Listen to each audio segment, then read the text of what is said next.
दोस्तों इस वीडियो में मैं आपको बहुत ही इंटरेस्टिंग कहानी सुनाऊंगा और इस कहानी से हम लोग ये जानने की कोशिश करेंगे कि आखिर अच्छे इंसानों के साथ ही बुरा क्यों होता है और इसका हल क्या है। मतलब जब हमारे साथ कुछ बुरा हो रहा हो उस वक्त हमें क्या करना चाहिए, ये भी मैं आपको इसी वीडियो में बताऊंगा। पहले मैं आपको श्रीमद् भगवत गीता से इसकी जानकारी दूंगा और फिर ये भी बताऊंगा जब स्वामी विवेकानंद जी ने यही प्रश्न अपने गुरुजी से पूछा था कि अच्छे लोगों के साथ बुरा क्यों होता है, तो उनका जवाब क्या था। दोस्तों तो वीडियो देखने से पहले थोड़ा सा धार्मिक हो जाएं। मेरा मतलब है चैनल को सब्सक्राइब करके घंटा दबा दीजिए। दोस्तों हमारे साथ जिंदगी में जब भी बुरा होता है हम लोग अक्सर ये सोचने बैठ जाते हैं ये सब मेरे साथ ही क्यों हो रहा है, मैं इतना अनलकी क्यों हूँ। यानी हम खुद को ही इन सब के लिए दोषी मानते हैं या हम लोग क्रोधित हो जाते हैं भगवान से, खुद से या किसी और से। मैंने तो सारे ही अच्छे काम किए हैं, कभी किसी का बुरा नहीं किया, लेकिन फिर भी भगवान मेरे साथ ही ऐसा क्यों करते हैं। कुछ ऐसे होते हैं हमारे रिएक्शंस। तो चलिए आते हैं कहानी पर। एक बार एक व्यापारी था।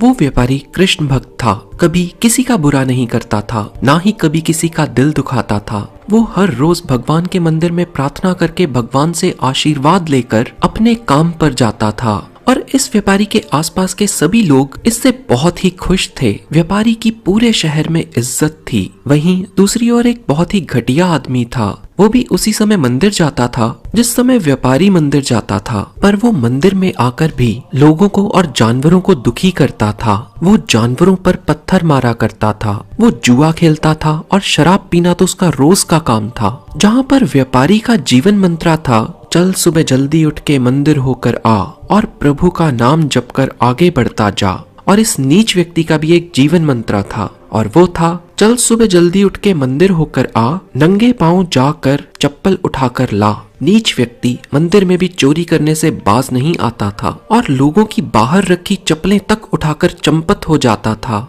एक दिन खूब बारिश हो रही थी और मंदिर में कोई भी नहीं आया था। नीच व्यक्ति ने देखा मंदिर में तो कोई भी नहीं है। पंडित जी की नजरों से बचते बचते वो मंदिर में रखे सारे पैसे लेकर चंपत हो गया और थोड़ी देर बाद व्यापारी भी मंदिर में आ गया और इस चोरी का इल्जाम इस व्यापारी पर लग गया। लोगों ने व्यापारी को खूब जलील किया, खूब फटकारा। कोई कहता, बुलाओ पुलिस को, सिखाओ सबक इस चोर को, कपड़े तो इतने अच्छे पहनता है और कर रहा है चोरी, और वो भी मंदिर जैसे पवित्र स्थान पर। शर्म आनी चाहिए इस नीच इंसान को, बुलाओ पुलिस को। बहुत मिन्नतें करने के बाद व्यापारी किसी तरह मंदिर से बाहर आया और जैसे ही अगले चौक पर पहुंचा, एक बड़ी तेजी से कार आई और व्यापारी को ठोक कर भाग गई। व्यापारी गिर गया, उसको कुछ चोटें आई, लेकिन टक्कर के दौरान किसी तरह कार में से एक बैग गिरकर बाहर आ गया, जिसको कार वाले ने डर के मारे उठाया ही नहीं, क्योंकि कार वाले को वहां से भागने की जल्दी थी। गलती कार वाले की थी, उसने व्यापारी को गिरा जो दिया था।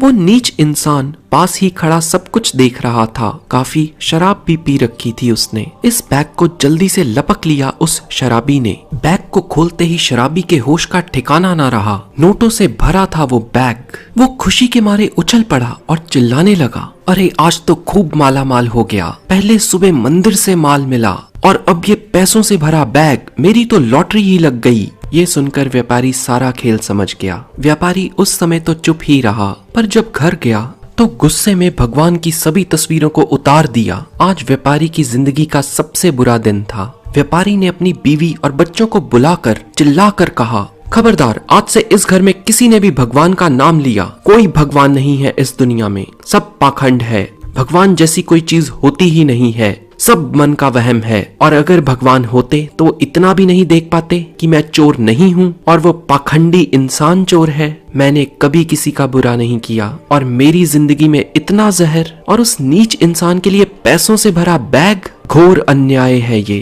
कृष्ण भक्त का दिल अब पूरी तरह से टूट चुका था। रात का खाना बिना खाए ही वो अपने सोफे पर लेट गया और काफी देर लेटे रहने पर उसको नींद आ गई। अब उसको दर्शन दिए भगवान ने। भगवान ने उसको सपने में आकर बताया, जानता है आज तेरी जिंदगी का आखिरी दिन था, आज तेरी मौत होने वाली थी, क्योंकि पिछले जन्म में ऐसे तूने भी निहत्थे साधकों पर जानबूझकर गाड़ी चला दी थी और उन सब साधकों की मौत का ऋण तुझ पर बकाया था और उस नीच व्यक्ति के पिछले जन्मों के कारण उसको राज मिलना था। लेकिन उसके इस जन्मों के बुरे कर्मों के कारण उसको कुछ पैसे ही मिले। दोस्तों, इस कहानी से हमें सीख मिलती है, हमें जिंदगी में दुख और तकलीफें जितनी भी मिलती रहें, हमें अपने परमात्मा में अपना विश्वास कभी कम नहीं करना है। और अगर हमारे साथ कुछ बुरा हो रहा है और हम अपने कर्मों को सही रखते हैं तो हमारे साथ उतना बुरा नहीं होगा जितना बुरा होना था। हमारे कर्म ही हमारा भविष्य लिखते हैं और कर्मों का फल हमें मिलता है। और हाँ दोस्तों, स्वामी विवेकानंद जी ने भी यही प्रश्न अपने गुरु रामकृष्ण परमहंस से किया था कि अच्छे लोग जिंदगी में परेशान क्यों रहते हैं। तो रामकृष्ण परमहंस जी ने जवाब में कहा था, हीरा रगड़ खाए बिना चमकता नहीं है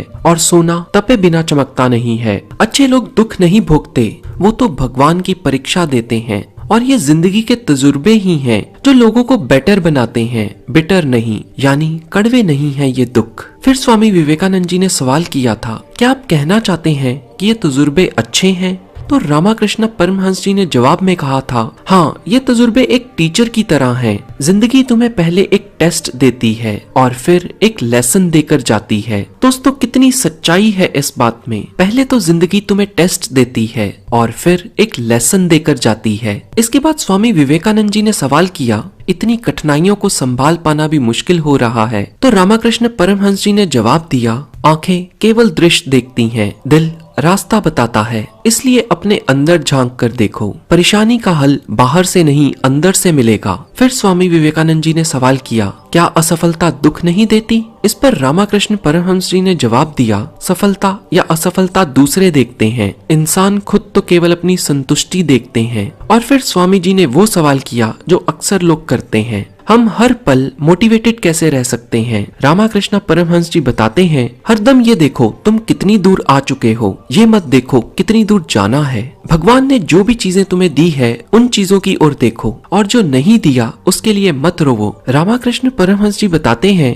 मुझे ये चीज बहुत हैरान करती है, लोग दुख मिलने पर ये पूछते हैं मैं ही क्यों, और सुख मिलने पर कोई नहीं पूछता मैं ही क्यों। और दोस्तों, इस वीडियो को भी मैं रामकृष्ण परमहंस जी की बताई गई बात पर ही कंक्लूड कर रहा हूँ। अतीत का सामना करो बिना किसी पछतावे के, वर्तमान का सामना पूरे साहस के साथ करो और भविष्य के लिए बिना डरे तैयार रहो। दोस्तों, इस वीडियो को मैंने एक अपने अच्छे दोस्त के लिए बनाया है जो इस समय कुछ परेशानी से जूझ रहा है। मैं उम्मीद करता हूँ ये वीडियो उसको कुछ हौसला देगी। और वीडियो अगर पसंद आई हो तो लाइक करके उस व्यक्ति के साथ शेयर जरूर करना जो परेशानियों से दुखी है। क्या पता किसी को हौसला मिल जाए। और ऐसी और भी नॉलेजेबल वीडियोस के लिए इस चैनल को सब्सक्राइब करके बेल आइकन पर क्लिक करना मत भूलिए। मैं आपको फिर मिलूंगा ऐसी किसी वीडियो में। जय श्री कृष्णा।